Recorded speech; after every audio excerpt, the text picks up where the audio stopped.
அங்கேயே நிற்க முடியாது. வாடை கப்பு கப்பு கப்பு கப்புன்னு வரும். அந்த சரக்கை போட்டு ஒரு சிகரெட் அடித்தா தான் எனக்கு அது பக்கத்துலேயே போகவே முடியும். போவேன், அந்த இதுலேயே அந்த ஸ்பாட்லேயே எடுத்தால் தான். இவ்வளோ கஷ்டப்பட்டோம், அடிபட்டுட்டோம். ஒவ்வொருத்தவங்களாம் என்னை விட்டு விட்டு விட்டு போகும்போது 20 பேரில் லாஸ்ட்டாக இருக்கிறது நான் ஒருத்தன் தான். நானும் இதுக்கு ஒரு குரல் கொடுக்காமல் போயிட்டேன்னாக்கா பின்னாடி வரவனுங்களும் இதை கஷ்டப்பட்டு மாஸ்க்கு கிடையாது, கை க்ளவுஸ் கிடையாது. அதிகாரிங்க எல்லாம் நிறையா பேர் வந்தால் தான் அந்த இடத்துக்கு எங்களுக்குன்னு உண்டான அந்த க்ளவுஸ் வரும். அதுக்கான இதெல்லாம் கூட பேப்பர்லாம் இருக்குது. அது ஜிடி எக்ஸ்பிரஸில் தலை இல்லாத முண்டம் ஒன்று வந்துச்சு ட்ரங்கு பெட்டியில், அதை எடுத்ததும் நான்.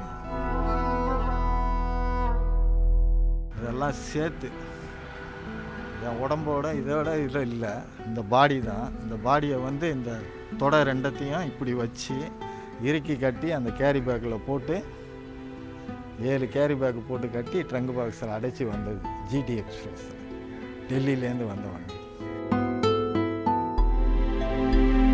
அதுக்கப்புறம் அந்த பாம் பிளாஸ்ட்டு, அதுக்கப்புறம் சின்ன பிள்ளைங்கள்லேருந்து 9 வயசு, 13 வயசு, 15 வயசு, 18 வயசு, ஆண் பெண், வயசானவங்க, வயசான அம்மா எல்லாரையுமே இது வரைக்கும் நான் எப்படியும் ஒரு 12,000 மேலே தான் போகும். ஒரு வாட்டி நவஜீவன் எக்ஸ்பிரஸில் நம்ம மீஞ்சூர் ஸ்டேஷனில் ரயில்வே ட்ராக்கை கிராஸ் பண்ணும்போது அடிபட்டிருக்காங்க அந்த அம்மா. அந்த அம்மாவுடைய இதுக்கப்புறம் எதுவுமே இல்லை, வெறும் இந்த உடம்பு தான் அந்த கொக்கியில் மாட்டி நின்றுச்சு. அதுக்கப்புறம் இருந்ததெல்லாம் அங்கே எங்கேயோ சிதறி இருக்கு. அதை ஒரு ஆள் யாரோ பார்த்துட்டு ஃபோன் பண்ணாருன்னு நைட்டு 8 மணிக்கு ட்ராக்கில் தேடிட்டு போனோம். விம்கோ நகர்லேருந்து குறுக்குப்பேட்டை பிரிட்ஜு வரைக்கும் தேடி வந்தோம். இப்போ நாங்கள் இறந்தாங்க, எங்களுக்கு ₹1 கூட இல்லை. எங்கள் பணத்தை எரிக்கிறதுக்கு கூட குடும்பத்துக்குன்னு ஒரு ₹1 காசு கூட கிடையாது. கோடி மக்கள் வாழும் சென்னையில் சென்ட்ரல் ரயில் நிலையத்தில் 12,000த்திற்கும் மேற்பட்ட உடல்களை மீட்ட பாடி முருகன்.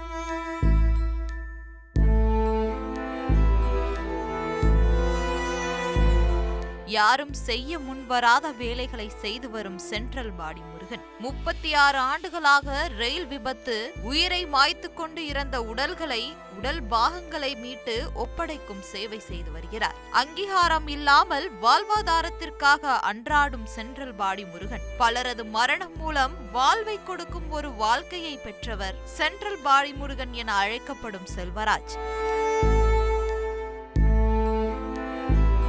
இறந்தால் கூட பிணத்தை தூக்க வழியில்லை எனவும் முதல்வர் மாத சம்பளத்தில் ஏதாவது வேலை தர வேண்டும் என கண்ணீர் மல்க கோரிக்கை வைத்துள்ளார். என் பேர் தாய் தகப்பன் வச்ச என்னுடைய பேர் செல்வராஜ். ஆனால் என்னை சென்ட்ரல் ரயில்வே ஸ்டேஷனில் சென்ட்ரல் பாடி முருகன் என்கின்ற முருகன்னா தான் எல்லாருக்குமே எனக்கு தெரியும். அதுவும் பாடி முருகன் எங்கே இருக்காருன்னு கேட்டாக்கா கரெக்டாக சொல்லுவாங்க. மற்ற இடத்துலலாம் என்னை முருகன்னாக்கா யாருக்கும் தெரியாது. என் வீட்டுக்கிட்டே என்னை முருகன் சொன்னால் கூட யாருக்கும் தெரியாது. நான் இந்த தொழிலை செய்கிறது 15 வயசுலேருந்தே செய்கிறேன். ஏன்னா இதில் நான் அடி எடுத்து வைக்கும் போது எனக்கு எதுவுமே ஃபஸ்ட்டு அதுங்க மனசு இடம் கொடுக்கல. ஆனால் அதே போல் இப்போ நான் தொடர்ச்சி அதை செய்யும் போது 4 பேர் எடுத்து செய்வாங்க. அதை பார்க்க எனக்கும் அதில் அதை விட்டுட்டு என்னால் இப்போதைக்கு இது வரைக்கும் வெளியே வர முடியல. ஏன்னா போகக்கூடாதுன்னு நினைப்பேன். ஆனால் அந்த நேரத்தில் ஃபோனு வந்தோடனே என்ன வேலையாக இருந்தாலும் என்ன மழையாக இருந்தாலும் கிளம்பி போயிடுவேன். ஏதாவது ஒரு வண்டியை பிடிச்சி நைட்டு 1 மணி 2 மணிக்கெல்லாம் ஃபோனு வரும். விடியங்காலில் 3 மணிக்கு அங்கே படுத்துருப்போம். அங்கே கரெக்டாக அந்த ஆவின் பாலாண்டை கூப்பிட்டு போவாங்க. இல்லை வெயிட்டிங் ஹாலில் படுத்துருக்க இடம்லாம் தெரியும் அதிகாரிகளுக்கு, அவங்க கூப்பிட்டு போவாங்க. இதிலெல்லாம் ரொம்ப எங்களுக்கு என்ன சொல்கிறதுன்னு தெரியல. எங்களுக்கு சம்பளங்க மாத சம்பளம்லாம் கிடையாது. பாடி வந்துச்சுனாக்கா அனுன் பாடிக்குன்னு இவ்வளோ கொடுப்பாங்க, லோன் பாடிக்கு இவ்வளோ கொடுப்பாங்க. அதுதான் எங்களுடைய ஊதியம். அது இல்லாமல் எங்களுக்கு நாங்கள் ஏதாவது எங்கள் பொழப்பை பார்க்குறதுக்கு அங்கே அன்அத்தாரிட்டி கூலியாக தான் அங்கே வேலை செய்கிறோம். அதுக்காக தான் நான் வந்து 2014-15 பாம் பிளாஸ்ட் ஆனப்போ அந்த பொண்ணு ஒன்று பெங்களூர் குவாஹாட்டி எக்ஸ்பிரஸில் இறந்தாங்க. ஆனால் அவங்க இறக்கலை, தோளில் தூக்கிட்டு வரும்போதெல்லாம் உயிரோடு தான் இருந்தாங்க. அந்த நேரத்தில் அவங்களுடைய ட்ரீட்மெண்ட்டு அந்த நேரத்தில் கிடச்சிருந்துச்சுன்னா அந்த பொண்ணு இதுவாக இருந்துக்கலாம். ஏன்னா மாதம் வேலை பார்த்துட்டு அப்போ தான் போயிட்டு அவங்க வந்து இதெல்லாம் பண்ணியிருக்காங்க. சம்பளத்தை வாங்கிட்டு தாய் தகப்பன்ட்ட கொடுக்கணுன்னு வந்திருக்காங்க. என்னால் மறக்க முடியாத இத்தனை வருஷம் அனுபவத்தில் மறக்க முடியாத சம்பவம் எதுனாக்கா அதுதான். ஏன்னா அந்த பொண்ணோட நியூஸை பார்த்தேன், அது பேப்பரில் பார்த்தோன்னே தான் தெரியும். தாய் தகப்பனை விட்டுட்டு வந்து இங்கே வந்து சம்பாரித்த மாதம் சம்பளத்தை அவங்க கையில் கொடுக்கணுன்னு போன பொண்ணுக்கு அந்த மாதிரி நேர்ந்துருக்கு. நாங்கள் ஏறி தூக்கும் போது பக்கத்து கம்பார்ட்மெண்ட் வெடிக்குது. அப்படி அந்த இதில் நாங்கள் எங்களுக்கு ஏதாவது ஒன்று ஆயிருந்துச்சுன்னா கூட என் குடும்பத்துக்கு ஏதாவது ஒன்று அந்த நேரத்தில் ஒரு செட்டில்மெண்ட்டு கிடச்சிருக்கும். இன்றைக்கி நான் இறந்தனா கூட எனக்கு எதுவுமே கிடையாது. மற்றவங்களுக்கெல்லாம் எல்லாத்துக்கும் எல்லாமே இருக்குது. ஒரு கம்பெனியில் வேலை செஞ்சால் கூட அவங்களுக்கு பிஎஃப் பணத்துலேருந்து செட்டில்மெண்ட் மாதிரியும் கொடுப்பாங்க. எனக்கு வந்து அந்த மாதிரி இது எதுவுமே கிடையாது. எங்களுக்கு என் கூட இருந்தவங்களும் பசங்களும் இறந்து போனாங்க, எனக்கு முன்னாடி இருந்தவங்களும் இறந்து போனாங்க. அவங்களுக்கும் இது வரைக்கும் ஒரு ₹1 இல்லை. நாங்கள் இறந்தாக்கா எங்கள் சாவை எடுக்கிறதுக்கு கூட ₹1 கிடையாது. இதெல்லாம் வந்து பார்க்குற எல்லாரும் வந்து எங்களுக்கு ஏதாவது ஒரு சப்போர்ட் பண்ணணும்னு ரொம்ப ஆசைப்பட்டு தான் எனக்கு அப்புறம் இனிமேல் இந்த தொழிலுக்கு வரவங்களுக்காக நல்லது நடக்கணும்னு தான் இந்த மாதிரி நான் ஒவ்வொரு பேட்டியும் கொடுத்துக்கிட்டு இருக்கேன். ராகேஷ் மிஸ்ரா ரயில்வே ஜிஎம்மாக இருந்தாங்க, ரிவார்டு கொடுத்தாங்க அந்த பாம் பிளாஸ்டில் கஷ்டப்பட்டதுக்கு. அவங்க கொடுத்துட்டு எனக்கு ரிவார்டெலாம் வேணாம் ஐயா, நான் அன்அத்தாரிட்டியாக இருக்கேன், எனக்கு எங்களுக்கு ஏதாவது ஒரு வேலை போட்டு கொடுங்கன்னு அதிகாரிகளெல்லாம் மேடைக்கு கூப்பிட்டு இமிடியேட்லி ஜாப்ன்ட்டு கையெழுத்து போட்டு கொடுத்துட்டு போனாங்க. அதுக்கப்புறம் அதிகாரிகளை போய் பார்த்தேன். கொஞ்ச நாள் ஆகட்டும், இந்த வேலையெல்லாம் முடியட்டும், உங்களுக்கு பேப்பர்லாம் கொண்டு வந்து கொடுங்கன்னாங்க. கொண்டு போய் கொடுத்தேன். 1 மாதம் கழித்து வாங்கன்னாங்க. போனேன். அடுத்து 1 மாதம் சொன்னாங்க, மறுபடியும் போனேன், பேப்பரே காணான்ட்டாங்க. அதுக்கப்புறம் 2019 ஜான் தாமஸ் அவரை போய் பார்த்தோம். இப்போ சிஎம்மாக இருக்கிறவங்க சொல்லி அதை போய் பார்த்தோம். ஸ்டாலின் ஐயான்னா சொன்னாங்க, உங்களுக்கு எப்போயுமே நாங்கள் துணையாக இருக்கோம், எதுவாக இருந்தாலும் எங்கள் கான்ட்ராக்டில் இருங்க அப்படின்னாங்க. நான் அவங்க கான்ட்ராக்டில் தான் இருந்தேன். அவங்களும் ஆளை அனுப்பிச்சி விட்டாங்க. சேகர் பாபுன்னு, தயாநிதி மாறன்னு, துரைமுருகன் ஐயா அவங்க பையன் எல்லாம் வந்து ஜான் தாமஸ் ஐயாட்ட பேசினாங்க. பேசி நீ மலைக்கு போயிட்டு வா, போயிட்டு வந்தோன்னே உனக்கு வேலை ரெடியாக இருக்கும்னாங்க. போயிட்டு வந்தேன். இதோ 2019 எப்போ டிசம்பர் லாஸ்ட்டு, 2025 கடைசியே வந்துருச்சு. இன்னும் இது வரைக்கும் இல்லை, இன்னும் இது வரைக்கும் அந்த வேலை தான் செஞ்சுக்கிட்டு இருக்கேன். இப்போ எனக்கு அடிபட்டு 2.5 மாதமாக வீட்டில் தான் இருக்கேன். எனக்கு இன்னும் எந்த ஒரு வருமானம் கிடையாது. மனைவி வேலைக்கு போயிட்டு வந்து எனக்கு சாப்பாடு போடுறாங்க. இந்த வேலைக்கு எனக்கு தைரியம்னு ஒன்று வந்ததே எங்கள் அப்பா வீட்டு தான். அவங்க கொடுத்த தைரியம். மற்றொன்று என் தாய் மட்டும் அன்றைக்கி அந்த இதில் நீ அடி எடுத்து வைக்காதுன்னு சொல்லியிருந்தாக்கா இன்றைக்கி முருகன்றவன் யாருன்னே தெரியாமல் போயிருந்துருக்கோம். அவங்க கொடுத்த அந்த ஒரு தைரியம். மற்ற கூட பிறந்த அக்கா தங்கச்சிங்க இவங்கெல்லாம் வந்து அதை பொருட்படுத்தலை. அண்ணன் இந்த வேலை செய்கிறானே, தம்பி இந்த வேலை செய்கிறானேன்ட்டு அவங்களும் நினைக்கல. உன் இஷ்டத்துக்கு உன் மனசுக்கு எது தோணுதோ அது செய்ப்பான்னாங்க. கட்டின மனைவி, நானும் லேட் மேரேஜ் தான் பண்ணேன். இந்த இதில் இருக்கிறதுனால எதுக்கு ஒரு பொண்ணு நம்மளை இது பண்ண போகிறாங்கன்ட்டு நான் அப்படியே விட்டுட்டேன். ஏன்னா இந்த வேலை செஞ்சாக்கா குடி தான், அது குடித்தா தான் அது பக்கத்துலேயே போக முடியும். ஏன்னா பலவிதமான பாடிங்க நான் பார்த்துட்டேன் இந்த 37 வருஷத்தில். அதனால் என் மனைவி வந்து நீங்கள் தெய்வ வேலை தானே செய்கிறீங்க, தெய்வ காரியம் தானே செய்கிறீங்க, எல்லாரும் அதை தான் சொல்கிறாங்க, எனக்கு அது போதும், நீங்கள் தைரியமாக செய்யுங்க, நான் இருக்கிறேன்னு அவங்க போகும்போதெல்லாம் சொல்லி விடுவாங்க. போய் பார்த்து மெதுவாக இது பண்ணி எடுத்து வச்சுட்டு வாங்கன்னுலாம் சொல்லுவாங்க. அதை கேட்டு சரிம்மா நான் வரேம்மான்ட்டு எத்தனையோ முறை பசியும் பட்டியுமாலாம் வந்திருக்கேன் வீட்டுக்கு, ₹1 கூட இல்லாமல்லாம் அந்த மாதிரிலாம் வந்திருக்கேன். இதெல்லாம் வந்து பார்க்கும்போது என்ன தோணுதுனாக்கா, எனக்குன்னு ஒரு அங்கீகாரம் இல்லாமல் இருக்க அப்படின்னு நினைக்கும் போது தான் மன வேதனையாக இருக்குது. இப்போ ஒரு 3 பேர் எனக்கு தோதுவாக ரெடி பண்ணி வச்சுருக்கேன். நாளைக்கு அவங்களுக்காவது ஒரு நல்லது நடக்கட்டும் தான் ஒவ்வொரு இடத்துலையும் நான் எல்லாருக்கிட்டையும் கேட்டுக்கிட்டு இருக்கிறது இதுதான். எங்களையும் ஒரு மனுஷனாக மதிங்க. பார்க்குறப்ப ஐயையோன்ட்டு பதறி அடித்து ஓடுறீங்க கொள்றீங்க, அது பக்கத்தில் வந்து யாரும் தூக்க மாட்டீங்க. ஒரு சில பாடி கிட்டெல்லாம் எங்களால் போகக்கூட முடியாது. அந்த நேரம் நாங்கள் சரக்கு அடித்தா தான் கிட்டேயே போக முடியும். அப்போல்லாம் வந்து பொழுதன்னைக்கும் சரக்கு அடிப்போம். இப்போ வந்து நான் அப்படி கிடையாது. பசங்களுக்கும் அந்த இதில் கற்றுக் கொடுத்துருக்கேன். கொஞ்சம் உன்னால் நெருங்க முடியுதா, ice water 2 litre, first 1 litre கடைன்னு கூலிங்காக குடிச்சிட்டு போய் எடுத்து எல்லாம் பேக் பண்ணி முடிஞ்சோடனே மறுபடியும் இன்னொரு லிட்டர் கூலிங்கை வாங்கி குடிச்சிட்டு பேக் பண்ணி கொண்டு போய் ஜிஹெச்சில் ராஜீவ்காந்தி அரசு மருத்துவமனையில் கொண்டு போய் சேர்த்துட்டு வருவோம். சேர்த்துட்டு வந்தாக்கா அந்த பாடிக்கு உண்டான காசு கொடுப்பாங்க. அதுதான் எங்களுக்கு வந்து ஒரு இதுவாக இருக்குது. மற்றபடி அங்கே கூலி தூக்குறது அதுதான் எங்களுக்கு வருமானம். மாத வருமானமோ அது இதுன்னு எங்களுக்கு எதுவும் கிடையாது. நாளைக்கு இறந்தாலும் எங்களுக்குன்னு ₹1 கிடையாது. எங்கள் குடும்பத்துக்கும் அதில் எந்த ஒரு இதுவும் கிடையாது. உள்ளே போயிருக்கீங்க, எப்படி நீங்கள் பாடி தூக்குறது? போட்டுற போலையே நான் ஒரு அவுட் கூலியாக தானே அங்கே இருக்கிறேன். இத்தனை வருஷமாக அவுட் கூலி தான். நாங்கள் போட்டுறேன்னு எங்களுக்கு இது கிடையாது. அந்த பாடி எடுக்கிறதுக்குன்னு அப்போல்லாம் வந்து ஒரு பேப்பரில் எழுதி தருவாங்க. அதை தான் வச்சுருப்போம். நைட்டில் நாங்கள் போகும்போது வரும்போதெல்லாம் போலீஸ்காரங்க யாராவது கூப்பிட்டு கேட்டாங்கன்னா அந்த பேப்பரை காட்டினா, ஓ பணம் எடுக்கிறவனுங்களா, போங்கடா அப்படின்ட்டு அனுப்பிச்சிடுவாங்க. இப்போ கூட நான் நைட்டில் போகும்போது நிறையா பேர் மடக்குவாங்க. அந்த ஐடி கார்டு மாதிரி இருக்குது, அதை எடுத்து காட்டுவேன், பாடி பாஸு காட்டினோன்னா தம்பி நீங்கள் போங்க அப்படின்ட்டுருவாங்க. அதுதான் எங்களுக்கு இது வரைக்கும் எவ்வளவு பிணங்கள் தூக்கியிருக்கீங்க? என்ன மாதிரியான பிணங்கள்? நான் தூக்குன பிணத்தெல்லாம் பார்த்தீங்கன்னாக்கா உங்களுக்கே கை காலெலாம் உதறிடும். இந்த தலையில் கை காலெலாம் கட்டாயிருக்கும், தலையில் அடிபட்டு இந்த மூளை வந்து தனியாக கிடக்கும். இந்த சேப்பு வரைக்கும் தான் இந்த உடம்போடு ஒட்டி இருக்கும். பின்னாடி உள்ள இந்த மண்டை ஓடு வந்து தனியாக கிடக்கும், மூளை தனியாக கிடக்கும். அதை எல்லாத்தையும் அந்த மண்டை ஓடை எடுத்து இந்த மூளையை எடுத்து வெறும் கையில் தான் எடுப்பேன், இதே கையில் தான் எடுக்கிறேன், இதே கையில் தான் சாப்பிட்றேன்.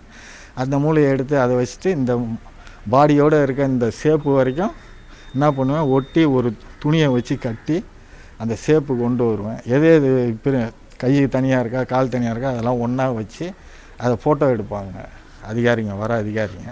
அதை வச்சு அவங்களுக்கு அடையாளம் காட்டுவேன். காட்டிட்டு அப்புறம் அங்கே அடையாளம் ஏதாவது பார்க்க சொன்னாங்கன்னா, ரொம்ப இருந்துச்சுனாக்கா பார்க்க முடியாது. கொஞ்சம் தெரிகிற மாதிரி உடம்பு இருக்கிற மாதிரி இருந்துச்சுனாக்கா அவங்களோட அங்கே அடையாளம், அதான் அந்த மச்சங்கள், வேறு ஏதாவது காயங்கள் எங்கேயாவது இருக்கா அதெல்லாம் பார்க்குறது. அதெல்லாம் பார்த்துட்டு அவங்கள்ட்ட சொல்லணும். அதே போல் கண்கள் திறந்த மேனியா இல்லை மூடி இருக்குதா, முடி எத்தனை இன்ச்சு அப்படின்வாங்க, நிறம் என்ன நிறம். இதை விட ஒன்று ஆண் பிரேதமாக இருந்துச்சுனாக்கா அவங்க உறுப்பை எங்கள் கையால் பிடிச்சி தான் பார்ப்போம். ஏன்னாக்கா சுனோத் பண்ணியிருக்காங்களா இல்லை நார்மலாக நம்மளை மாதிரியா அப்படின்றத வந்து எங்கள் கையால் வெறும் கையால் தான் பிடிச்சி பார்ப்போம். அந்த மாதிரிலாம் நிறையா இருக்குது. அதே வந்து ஒரு சில இது வந்து சிதறி கிடக்கும்.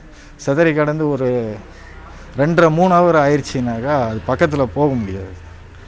நான் இங்கே இருக்கிறேன்னாக்கா கிட்டத்தட்ட ஒரு 100 மீட்டருக்கு அங்கே தான் நிற்பாங்க எல்லாமே. அங்கேயே நிற்க முடியாது, வாடை கப்பு கப்பு கப்பு கப்புன்னு வரும். அந்த சரக்கை போட்டு ஒரு சிகரெட் அடித்தா தான் எனக்கு அது பக்கத்துலேயே போகவே முடியும். போவேன், அந்த இதுலேயே அந்த ஸ்பாட்லேயே எடுத்தால் தான், இல்லை அந்த இடத்துல அப்படியே ஒரு மாதிரியாக கேர் தட்டும். அந்த போன அந்த வேகத்திலே பட்டுன்னு வேலையை முடித்தாதான், இல்லாக்காட்டி நம்ம அந்த இடத்துல சுருண்டு விழுகிற மாதிரி இருக்கும். இது என்னை போல் வந்து எல்லா ரயில் நிலையங்களும், மெயினான ரயில் நிலையங்களில் நிறைய பேர் இருக்காங்க. அவங்கெல்லாம் வந்து எடுத்து சொல்கிறதுக்கு அவங்களால முடியல.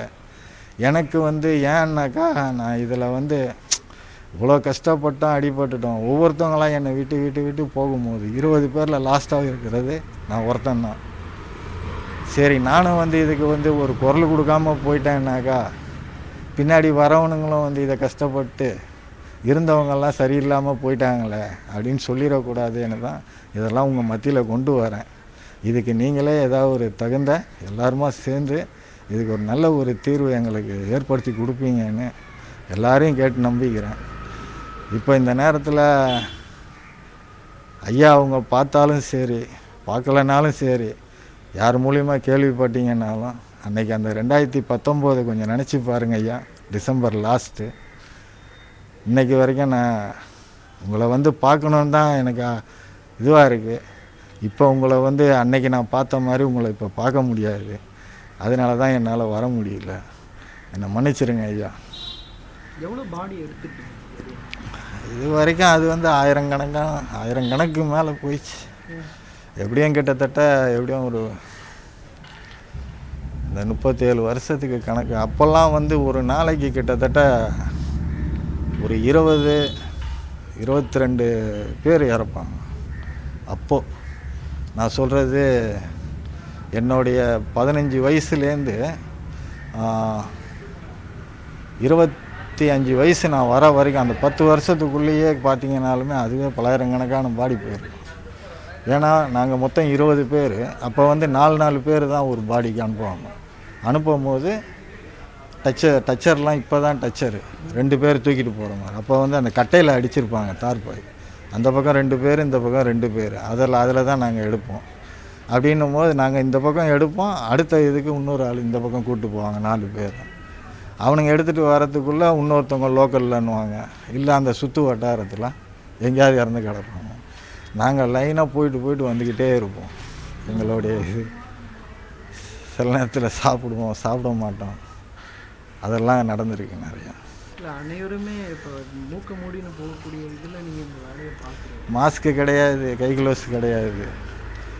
அதிகாரிங்க எல்லாம் நிறையா பேர் வந்தால் தான் அந்த இடத்துக்கு எங்களுக்குன்னு உண்டான அந்த க்ளவுஸ் வரும். அதுக்கான இதெல்லாம் கூட பேப்பர்லாம் இருக்குது. அது ஜிடி எக்ஸ்பிரஸில் தலை இல்லாத முண்டம் ஒன்று வந்துச்சு ட்ரங்கு பெட்டியில். அதை எடுத்ததும் நான் எடுத்து அதை வெளியில் இது பண்ண பிறகு தான் அதிகாரிங்கெல்லாம் வந்தாங்க. அந்த பூட்டை உடச்சி ட்ரங்கை திறந்து அந்த கேரி பேக்கில் கட்டியிருந்தாங்க. மொத்தம் 7 கேரி பேக்கு லைலான் கயிறை போட்டு இப்படி நான் நிற்கிறேன். நான் வந்து இதெல்லாம் சேர்த்து என் உடம்போட இதோட இதில் இல்லை, இந்த பாடி தான். இந்த பாடியை வந்து இந்த தொடை 2த்தையும் இப்படி வச்சு இறுக்கி கட்டி அந்த கேரி பேக்கில் போட்டு 7 கேரி பேக்கு போட்டு கட்டி ட்ரங்கு பாக்ஸில் அடைச்சி வந்தது ஜிடி எக்ஸ்பிரஸில், டெல்லியிலேருந்து வந்த வண்டி. அதுக்கப்புறம் அந்த பாம் பிளாஸ்ட்டு.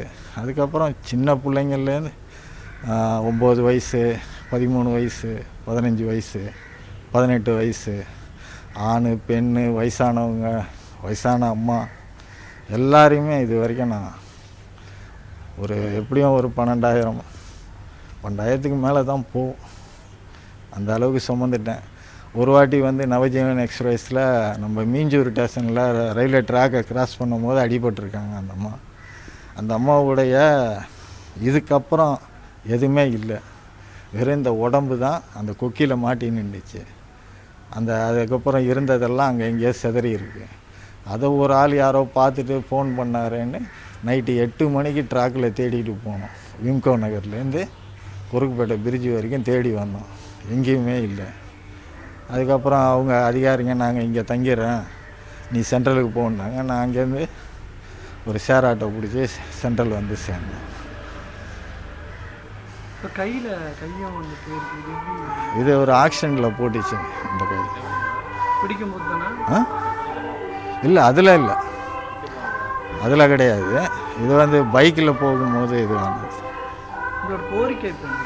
என்னுடைய கோரிக்கை எங்களை மாதிரி ஆளுங்களுக்கு நான் ஏதாவது ஒன்று நடக்கணும். ஏதாவது ஒரு மாத சம்பளத்துக்கு ஏற்பாடு பண்ணிங்கன்னாக்கா ரொம்ப நல்லா இருக்கும். பிற்காலத்தில் எங்கள் குடும்பத்துக்கும் அது ஒரு உதவியாக இருக்கும்.